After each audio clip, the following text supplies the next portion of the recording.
interesante, ¿no? ¿Por qué no? ¿Por qué no? Encantado. Bueno, tocaste muchísimos puntos interesantes, pero yo les quería leer dos renglones de lo que era la fundamentación de este seminario, si se acuerdan, si no que lo tengo. El seminario se llama La afectación de la mirada a la voz en las hendiduras, ¿no? Y tres renglones de la fundamentación dicen cuál es el punto de encuentro del cine y el psicoanálisis, ¿no? Entonces nos respondemos con Gustavo, intentos de poder responder, es el campo de representación audiovisual que pone en escena los conflictos y tensiones del sujeto con su entorno, los objetos y su mundo interior. Gustavo habló mucho de lo que es el espacio y el inquilino. Cuando veamos la última película de Polanski también, que es Repulsión, vamos a hablar también de los espacios, van a dar cuenta de los espacios, van a hablar solos también, ¿no? Y cómo el mundo, cómo el espacio de este personaje, ¿no? De Tchaikovsky, termina no siendo apoderado por él, ¿no? O sea, se termina apoderando el espacio de él, ¿no? Él lo explicó muy bien, ¿no? Respecto de que era Simón y no era Tchaikovsky. Entonces el tema de los espacios que reflejan el mundo interior de este personaje dan cuenta de lo que él decía del proceso de individuación. Acá vamos a hablar un poquitito de lacanianamente de lo que es la constitución subjetiva, porque el fundamento de este seminario en la intersección o sea, del cine y el psicoanálisis, el punto que queremos tocar en estas 8 películas es justamente el conflicto del sujeto con los objetos, con el mundo circundante, y en ese sentido este mundo se le vuelve en contra. O sea, el reflejo que él tiene del mundo en realidad es también algo que empieza a hacer ebullición en el propio mundo interno de él, ¿no? Porque no hay una separación de lo que es esta mujer a lo que es él. Entonces, en ese sentido, se repiten los suicidios, ¿no? En la película hay una escena que es igual, o sea, obviamente diferente, pero el intentar reproducir lo mismo, es cuando ella se intenta suicidar, bueno, y él hace lo mismo, y como si no fuese suficiente, vuelve a hacer lo mismo. Vuelve a suicidarse, sube las escaleras y se vuelve a suicidar. Yo ahí lo voy a dejar en stand-by, pero acá quisiera que retengan la palabra pasaje al acto y acting out. Esto es lacaniano. Porque en el pasaje al acto pasa algo diferente a lo que pasa en el acting out, y porque este personaje, me voy a meter un chiquitito, por los que no entienden psicología, espero serlo lo más clara posible. Vamos a hablar un poco de la psicosis. Porque en este personaje aparece el desdoblamiento, como lo dijo Gustavo, ¿no? El doble, y esto da cuenta de los tiempos constitutivos subjetivos. Yo la semana pasada hablé, y voy a hablar a lo largo de estos 8 encuentros de la constitución subjetiva, porque justamente es a partir, como les dije la semana pasada, de que un ser humano adviene al mundo, un sujeto, o sea, un sujeto dividido, un sujeto de deseo, adviene al mundo, si hay un otro, con mayúsculas, un otro primordial, que hablará Lacan, que lo precedió, es decir, que lo deseó. Si hay deseo, hay falta. Por ende, si hay falta, hay alojamiento de ese sujeto. Pero primero tendrá que ser alojado, o sea, en la alienación, tendrá que alienarse a ese otro primordial para que luego pueda separarse. Yo la semana pasada hablé de los tiempos lógicos, psíquicos, que se dan a lo largo de toda la vida. Son constitutivos, pero se dan a lo largo de toda la vida. El tiempo lógico de alienación y el de separación. Esta película tiene de súper interesante, él habló de lo siniestro, freudianamente, muy bien la Valentina, del Tamara Freud. No fui muy valiente tampoco. Pero está muy bien. Por esto de lo familiar y lo siniestro, ¿no? Y lo familiar y lo ajeno, ¿no? La expulsión de un lugar que se quiere ser propio pero no se puede, ¿no? Entonces se tiene que transformar en esta mujer.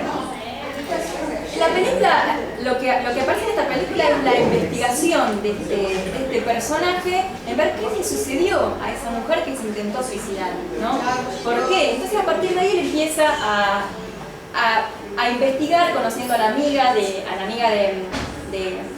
Simón, bueno, y a partir de ahí, como dijo Gustavo, lo familiar puede ser ese diente que él encuentra en la pared, atrás del mueble, una caja de un lápiz labial y demás, un montón de cosas que hablan de objetos también femeninos. Bueno, esa investigación, ¿no?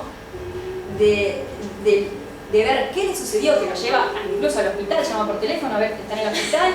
Cuando él se acerca y aparece la amiga de Simón, lo que hace Simón, toda vendada, que parece así una momia, y le falta el diente, es abrir la boca, se le ven los ojos, la boca, o sea, presten atención a la mirada y la voz, que este seminario trabaja sobre esos objetos pulsionales, la mirada y la voz, ¿no? El grito desaforado, que no es un grito, ¡ay! Vi una araña, ¿no? Es algo, como él dice, visceral, ¿no? Y en tanto visceral es lo más próximo a algo extraño también, ¿no? Algo no reconocido. Es un grito como que no se puede percibir muy bien a qué es, porque no sabemos por qué grita cuando lo ve a él. Y en la escena última él hace lo mismo, ¿no? Esa averiguación, como les decía, a ver qué le pasó a esta mujer en el mismo espacio, en ese mismo lugar donde él alquila, es lo que lo va a llevar a la transformación en la mujer, ¿no? Ese es el punto que a mí me interesa para hablar de la constitución subjetiva y de cómo este personaje deja de tener la identidad. O sea, Gustavo hablaba de en qué momento preciso un individuo deja de ser uno mismo, ¿no? Entonces, ¿en qué momento uno deja de habitar el propio espacio para dejar ser llamado por otro, o sea, por otro y como otro, como una mujer, ¿no? Y él ya, bueno, listo, adopta el papel, o sea, ni siquiera es adoptarlo, es ser el otro, ¿no? Entonces, para hablar un poquitito de esta transformación en mujer, me parece como muy importante, para hablar del tema del desdoblamiento de la personalidad, ¿no? Me parece como muy importante, como él nombró los personajes que hay, ¿no?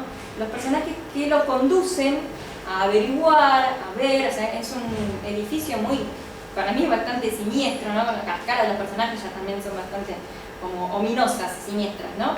Entonces, en un momento pasa como 1 hora y media, porque la película es larga, dura 2 horas. A la hora y media, donde al personaje podemos empezar como es decir, a posteriori de todo lo que pasó en esa hora y media, empezar a significar algo, ¿no? De la historia que, como dijo Gustavo, no sabemos nada de este personaje. Lo que sí sabemos es que una persona tranquila, una persona correcta, o sea que en lo moral él siempre, jamás se va a pelear con alguien, ¿no? O sea, él siempre va a ser correcto. Y esto tiene bastante la cuestión de la psicosis, ¿no? Como una ausencia de agresividad en respuesta a una invasión de un otro, a una invasión de estas personas, ¿no? Que le dicen quién es, o sea, bueno, que le hacen subir el volumen de la radio, de la música, ¿no? Y él como queriendo pasar desapercibido. Vamos a hablar entonces, ya que este seminario tiene que ver la voz y la mirada, acá me parece la mirada como muy fundamental. La voz en el grito podemos poner, ¿no? Ese objeto pulsional, grito. Se me viene a la mente el grito cuando un bebé nace. Infans porque es previo al lenguaje. Pero para que advenga, como les decía, tiene que haber un otro que lo preexista, que lo desee. En tanto que hay deseo, hay falta, ahí se aloja, se aliena, ¿no? Entonces hay un S1, se diría en los matemas de Lacan, ¿no? Un S1 que lo comanda este sujeto. Es decir, que caprichosamente hay un deseo materno que dice, llora o tiene sueño, tiene hambre, o sea, todos esos significantes que se le van a depositar, ¿no? El significante, dice Lacan, es traumático en el organismo de ese sujeto, ese infans, porque rompe con el goce, o sea, porque ese llanto inicial cuando uno nace empieza a tener significados para el otro, una significación se le empieza a dar. Una significación compartida, porque muchos decimos cuando vemos a un bebé, no, seguro que tiene frío, le duele la pancita. Entonces empezamos a ponerle significación a ese llanto que no sabemos qué significa para ese bebé. Ni el bebé lo sabe, ¿no? Pero es una irrupción al mundo, a la realidad, luego de salir del seno, o sea, de la panza, ¿no? Entonces, a partir de ahí, vamos a hablar en tanto tiempo constitutivo, ¿no? Hablábamos de la alienación, pero para que se separe tiene que pasar otra cosa, ¿no? Lacan va a hablar de lo que es el estadio del espejo. A mí me parece como fundamental trabajar el estadio del espejo sucintamente, ¿no? En esta película, porque él es mirado por los otros continuamente, como mujer, es llamado, es mirado como una mujer, ¿no? Entonces no por nada él se compra una peluca, él se compra unos zapatos, se transviste, ¿no? No por nada, o sea, aparece un llamado del otro, o sea, ¿no?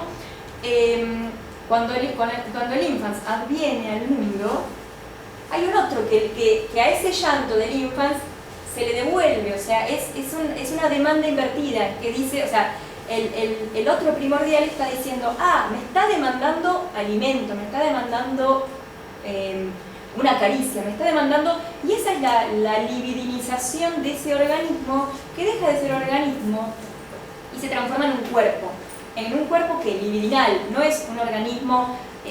Nosotros tenemos un organismo, si tenemos ¿cómo se llama? Un corazón, tenemos pulmones, estamos constitutivamente, tenemos una cuestión biológica, pero que lo que hace que funcione de una u otra manera va a tener que ver con cómo ese otro nos recibió, cómo fuimos recibidos por ese otro. Y ahí está la alienación. Si un otro no nos deseó, capaz que vamos a hacer un cacho de carne. Mirá Lacan que hay un cacho de carne, que hay que libidinizar.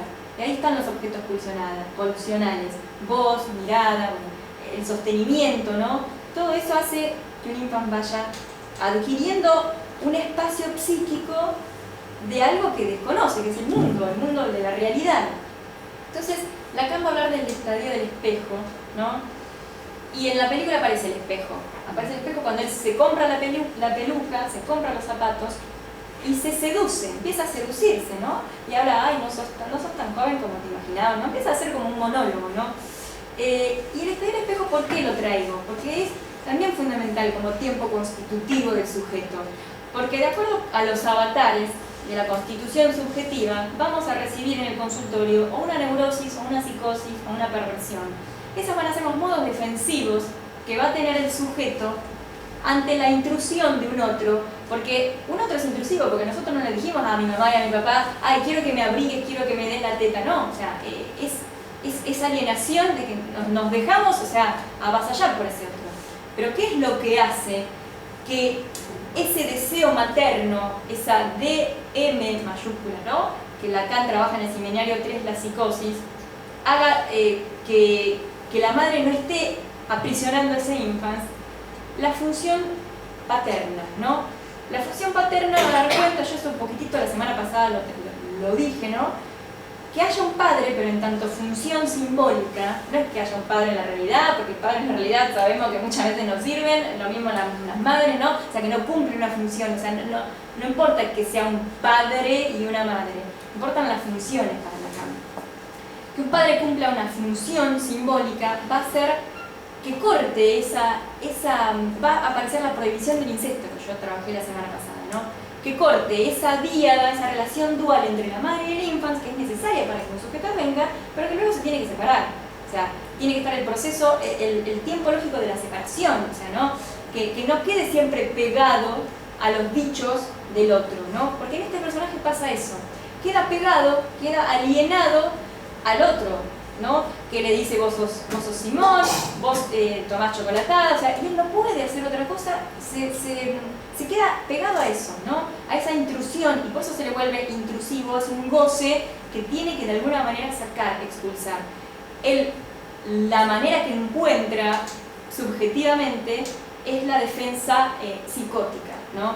Aparece la psicosis en tanto respuesta para poder mantenerse a raya. ¿Qué es lo que lo mantiene a raya a distancia de ese otro que se le vuelve intrusivo? Que ustedes lo habrán visto en las imágenes, ¿no? Cuando él empieza como, sienten que lo acogotan, que lo ahorcan, todo eso hace que él se imagine un mundo de fantasía, pero es su realidad, porque lo que hablamos acá de estas películas no importa la realidad material, importa la realidad psíquica. Y entonces en ese sentido, él queda alienado, queda tapado por estos otros, por esto el espacio que no le es propio.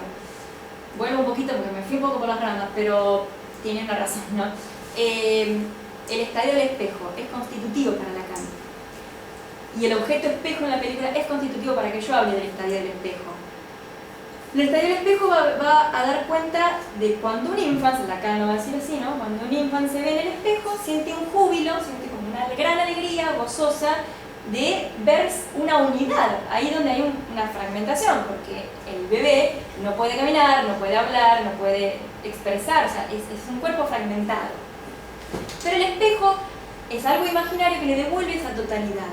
Al devolverle esa totalidad es donde se funda esta cuestión narcisística del yo, ¿no? Que hace que se sienta completo, ¿no? Y como la madre, al voltear la mirada al hijo, le está confirmando esa completud, le está avalando, sí, sos completo, sos una unidad. Aunque no camine, obviamente pones al bebé y no puede caminar.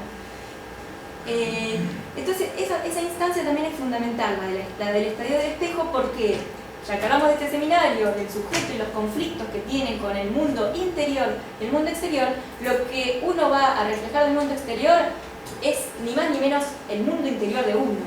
Por esto Gustavo hablaba de los espacios que empiezan a ser, o sea, son como incógnitas, somos como grandes develaciones y verdades a buscar en ese edificio, o sea, en ese departamento que antes habitó esta mujer.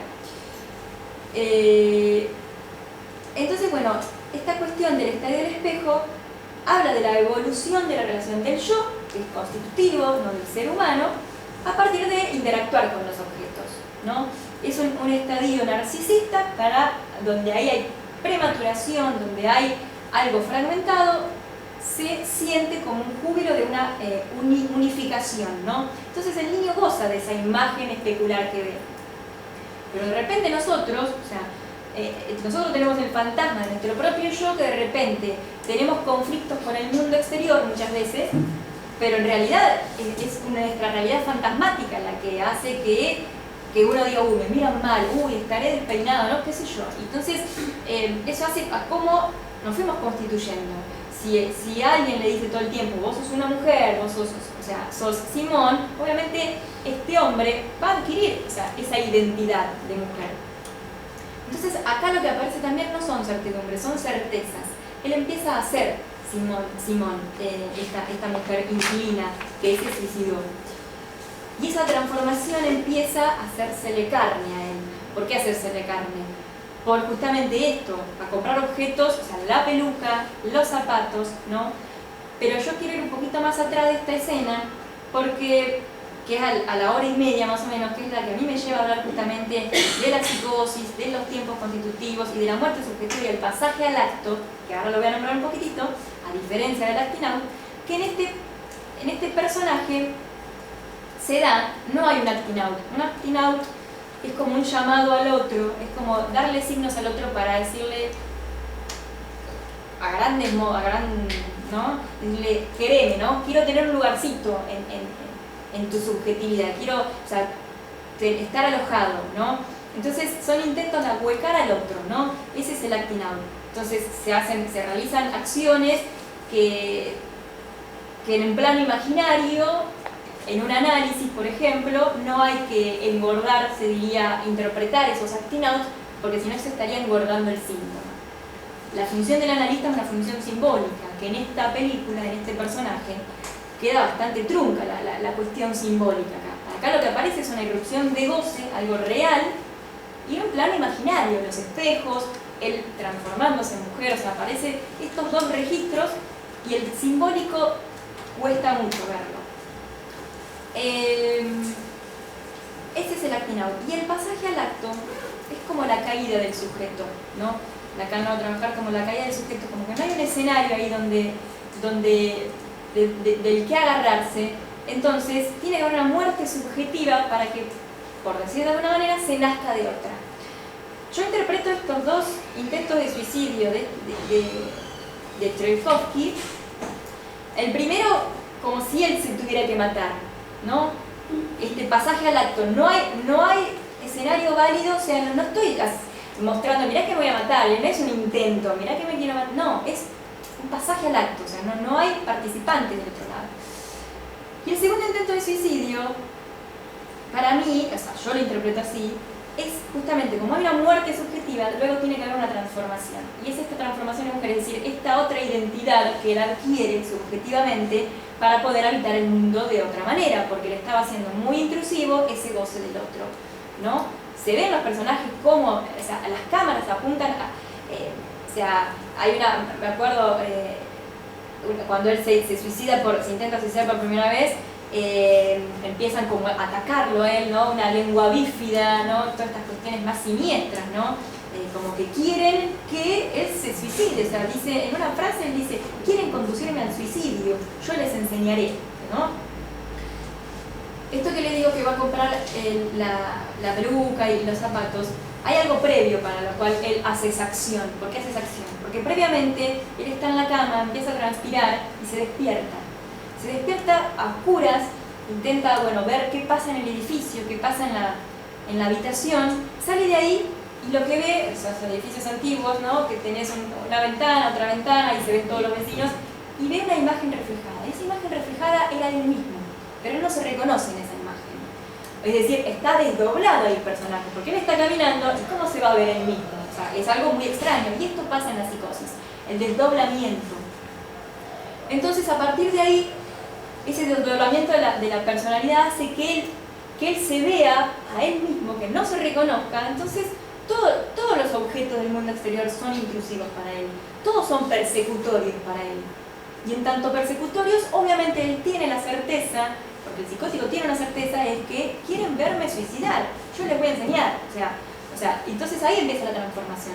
Ese punto para mí me parece fundamental en la película, porque ahí marca el desarrollo del personaje. Porque en esta película tenemos, como en todas las que vamos a ver, tenemos, o sea, no sabemos la historia del personaje, no la sabemos, pero sí la tensión que tiene con esos personajes y por qué terminan en estos suicidios, por qué terminan en esto que no se puede tolerar.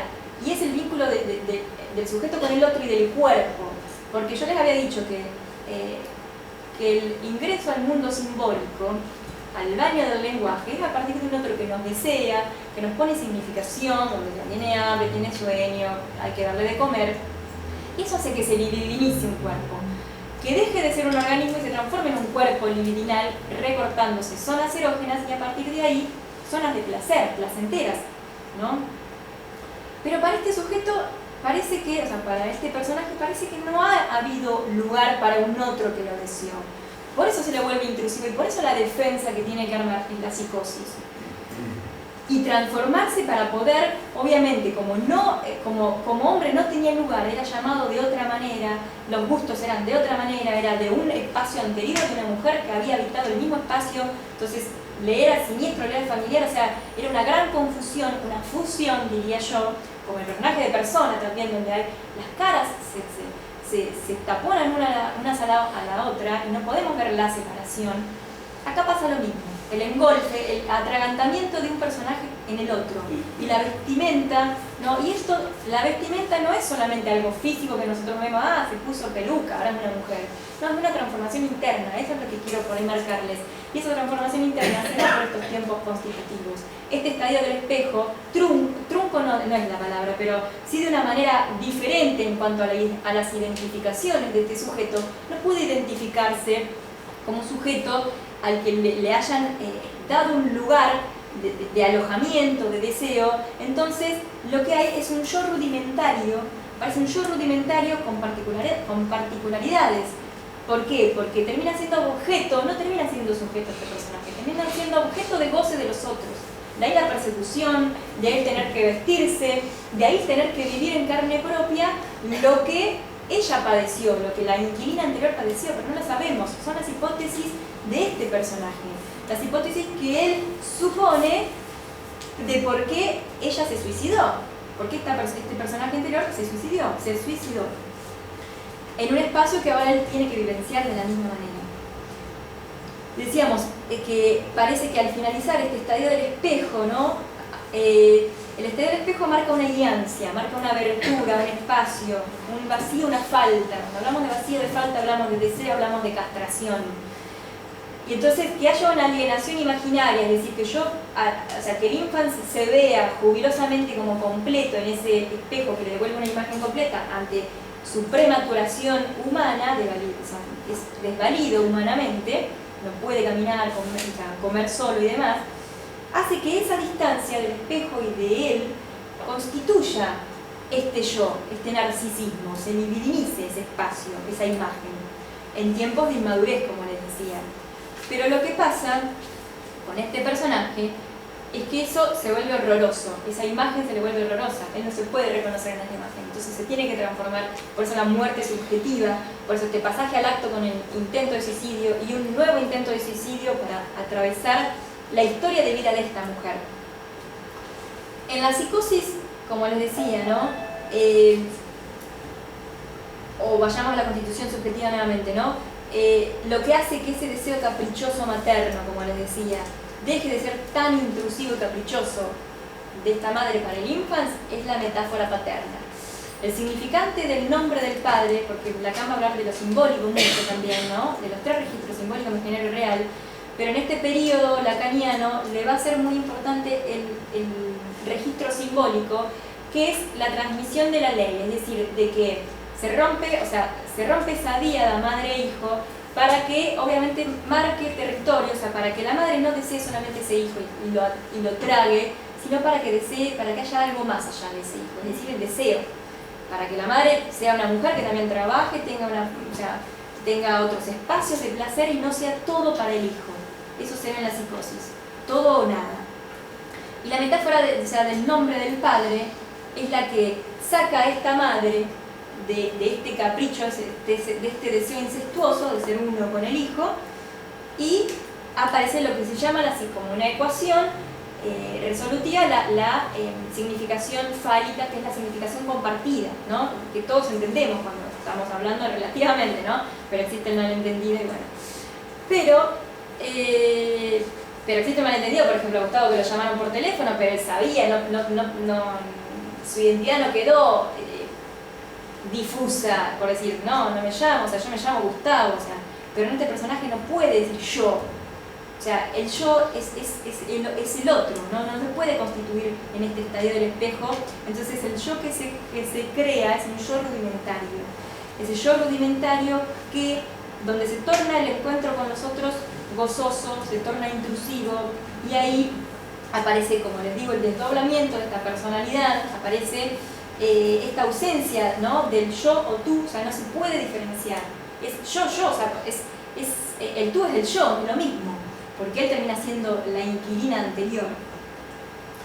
Entonces, sin este lugar de deseo en el otro, primordial, porque el deseo del hombre es el deseo del otro, este cuerpo de este niño, del infans, ¿no? En tiempos constitutivos, subjetivos, aparece como un cuerpo despedazado. Eso lo vamos a ver en la psicosis. Esta persona, este personaje, queda atrapado en el cuerpo de una mujer, ¿no? Queda despedazado en la intrusión. Para hacer algo tiene que generar esta defensa, ¿no? Que la defensa es la forclusión del nombre del padre. En la neurosis estaba hablando de la represión, ¿no? Pero en la psicosis se habla de la forclusión, es decir, ese significante del nombre del padre no pudo ser efectivo, no estuvo ahí para que se saque a ese sujeto, se separe ese sujeto de los significantes alienantes primordiales. Entonces, al no haber esa separación, se fusiona el otro. Se fusionó en esta mujer, en esta inquilina previa, y su destino fatal, como él dice, como Gustavo dice, la causalidad de que ya estaba predeterminado su destino de vida a partir de que ingresa a ese espacio.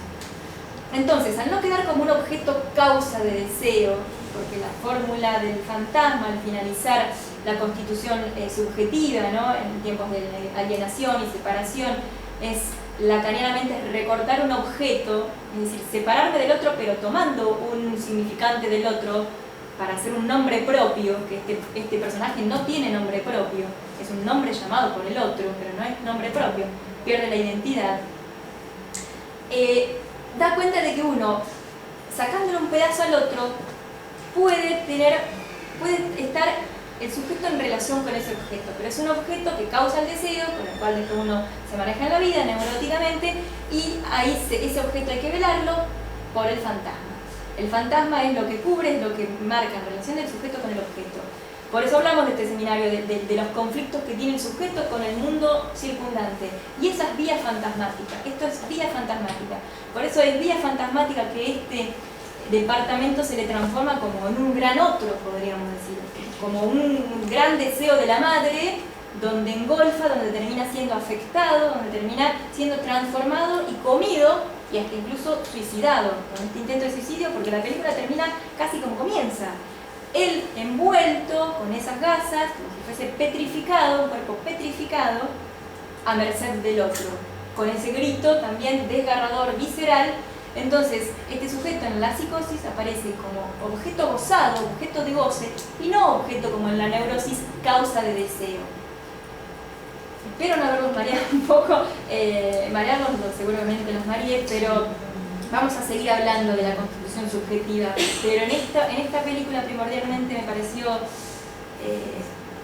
necesario tocar lo que es el estadio del espejo, porque hablamos, estas películas nos enseñan, o sea, de poder hablar del sujeto en relación con el otro.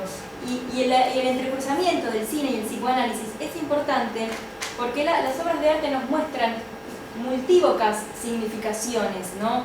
Esto puede parecer esto, entonces se recorta un pedazo de la película y nos abocamos a eso. Yo me aboqué a la transformación de este personaje, que es cuando, como les dije, en la cama empieza a transpirar y empieza a ver, a levantarse y a ver la imagen reflejada de su propio ser que no se reconoce como tal. Y al día siguiente va y se compra la peluca.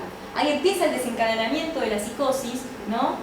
Con esto de ya no ser él, sino ser Simón. Es ser ella.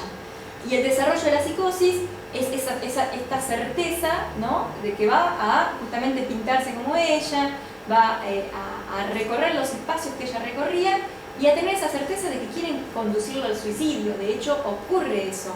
Y la estabilización en la psicosis, porque tiene este proceso de la psicosis, el desencadenamiento, el desarrollo y la estabilización en este personaje no la vemos. O sea, yo no la veo. O sea, porque él termina postrado en esa cama de igual manera. O sea, es decir, la estabilización daría cuenta en una psicosis de hacer lazo peculiar con el otro, con el mundo. Y en este caso, que puede ser puede ser el arte, la estabilización de un sujeto. Por eso hay tantas instituciones psicoanalíticas que trabajan con el arte, porque eso estabiliza a un sujeto psicótico. Pero en este personaje yo no veo la estabilización, sino veo una persona que está postrada en la cama padeciendo lo mismo que padeció el otro personaje de esta mujer. Y este entrecruzamiento, como decía, del cine psicoanálisis, siempre en las obras y demás hay como una búsqueda progresiva de una verdad, ¿no? Es algo mortificante de una verdad. La semana pasada con Persona había una verdad. Yo me metí en pensar, ¿no? En que Elizabeth Vogler enmudecía porque en ese personaje de realizar el personaje de Electra, cuando tiene que darle un hijo al marido, en realidad en el mito le estaba dando un hijo al padre. Entonces hay una verdad que es mortificante. Todas las escenas, o sea, son fantásticas estas películas porque muestran una verdad y una búsqueda progresiva. En este personaje, lo que nos muestra este arte maravilloso de Polanski es cómo la búsqueda de Trelkovsky empieza a desvelar una verdad, ¿no? A una verdad velada que empieza a transformársele en realidad. Y esa verdad es: quieren que me suicide, como pasó con esta mujer, ¿no? Entonces, me parece que en este sentido se emparietan el cine y el psicoanálisis, porque todo tiene un velo, tiene algo simbólico, más allá de lo crudo que pueda significar los personajes, lo real que puedan mostrar, ¿no? Pero el arte tiene esto de simbólico para poder trabajar, ¿no? Y entonces a nosotros como psicoanalistas nos sirve, porque siempre son historias noveladas las que nos cuentan los pacientes. Más allá del dato real, no nos importa el dato real, porque Freud mismo, cuando se empieza a interesar por las histéricas que le mentían, él fue a buscar primero, sí, las histéricas son gozadas por el padre, son abusadas por el padre, la fantasía de abuso del padre. Y después se da cuenta, en otro periodo, de que en realidad era una fantasía, porque la fantasía conlleva una satisfacción de deseo, ¿no? Y en este personaje también hay una fantasía de que quieren conducirlo al suicidio porque hay una satisfacción de deseo. Él empieza a adoptar la vida de esta persona, de esta mujer, porque hay un goce que es deseado para él. O sea, hay un deseo, o sea, de ir transformándose, o sea, en esta mujer. Y a su vez, y con esto ya finalizo, a nosotros este arte nos permite, como psicoanalistas, ver, o sea, nos permite de las escenas interrogarnos cuando un sujeto nos trae su historia, su novela familiar, que no importa si ocurrió en la realidad, si no ocurrió, si fue abusado, si no fue abusado, si fue, o sea, todas las atrocidades que podamos escuchar en un consultorio, no importa eso, sino importa esta cuestión ficcional que el paciente se arma de decir: soy gozado por el otro. O sea, a mí, me cagan en todos los trabajos, o las mujeres, los hombres me cagan, ¿no? Entonces ahí podemos recortar ese objeto pulsional, ¿no? Y en este caso en la película, quieren que, o sea, es un goce que él recibe de intrusivo del otro, de ese llamado del otro, donde él no puede responder neuróticamente, por ejemplo, diciendo, no, yo tomo café, no tomo chocolatada, ella tomaba el chocolate, yo tomo café, no puede hacer eso del yo y el tú. Entonces, que en una neurosis sí. Entonces en estas películas lo que sucede es de que el fantasma está, o sea, la realidad fantasmática termina siendo comida por estos personajes y terminan viviendo la vida del otro, ¿no? Terminan siendo alienados, por eso enfatizo en la constitución subjetiva, en los tiempos de alienación y separación. La alienación es la locura, pero es necesaria ese uno que nos comanda, que es un significante amo, dirá Lacan, para que podamos advenir al mundo. Luego veremos cómo nos separamos, o sea, luego veremos qué defensas y qué avatares ocurren en la cuestión subjetiva, en la inscripción y en la constitución subjetiva de ese sujeto, que haga que aparezca o una neurosis, o una psicosis, o una perversión. Y todo esto no solamente va a depender del sujeto, de cómo se ancle en el deseo del otro, sino va a depender también de ese otro, o sea, es generacional, de que ese otro pueda haber sido atravesada la represión, neuróticamente hablando, por eso digo represión, la defensa neurótica, para que cuando adviene un hijo, por eso es traumático, el advenimiento de un hijo puede desencadenar también la psicosis, dice Lacan, o también un casamiento, hechos importantes, ¿no? Hechos importantes en la vida. Que haga que a ese infante no se lo atragante, sino pueda, además de hacerle apetecible ese bebé, porque tiene que ser apetecible, no es un cacho de carne, o sea, no es lo mismo un bebé a un control remoto, o sea, un bebé es alguien, o sea, despierta ese deseo de poder acunarlo, cantarle una canción, etc. Pero si la madre está todo el tiempo encima o no le da ni bolilla, hay consecuencias subjetivas en ese infante. Y que entre todos que no necesitamos saber un poco a ver cómo fue su relación con su madre, con su padre, porque está marcando la estructura de que a nivel simbólico ha fallado algo y que tal vez no se sabe, pero en esa madre, de cómo advino este inquilino, tal vez no haya operado la metáfora paterna, que es la que permite, como les decía, separar la relación dual, engolfante, incestuosa, de un infante con una madre. Eso lo hace la metáfora paterna. Y la metáfora paterna, como toda metáfora, permite una sustitución. Y en tanto sustitución, ese infante va a tener una relación con los otros de otra manera y la madre también con ese infante.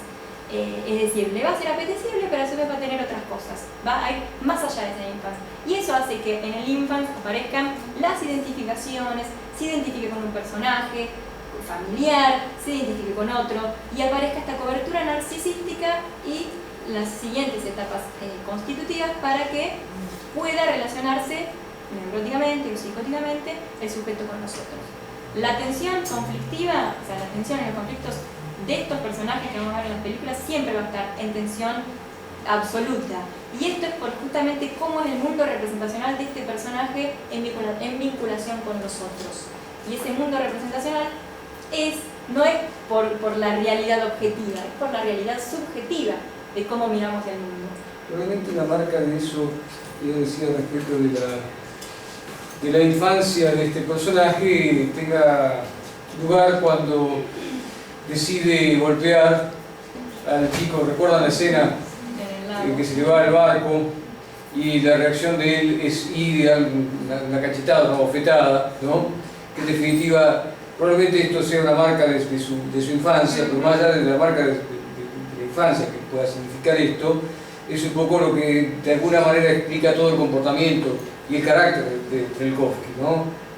Esa sensación de que cuando intenta manifestarse, expresarse, disidencia con algo, siempre ha sido de alguna manera condicionado, ¿no? Claro, y es por esto, ¿no?, que aparece más como siendo gozado por los otros, ¿no? Él siempre está como en un lugar donde no tenés que hacer ruido, o sea, no traigas amiguitas, o sea, todas esas cosas, ¿no?, que él, como dice Gustavo, termina condicionado y termina siendo un objeto para esos otros, no termina siendo un sujeto. Si fuese un sujeto, sería un sujeto agarrado, dividido, del inconsciente, y podría mantenerse a raya de lo que los otros le dicen. No, es que adopta la personalidad de esa otra mujer, por eso las repeticiones en las escenas, ¿no? Que siempre son distintas, pero hay repeticiones, ¿no?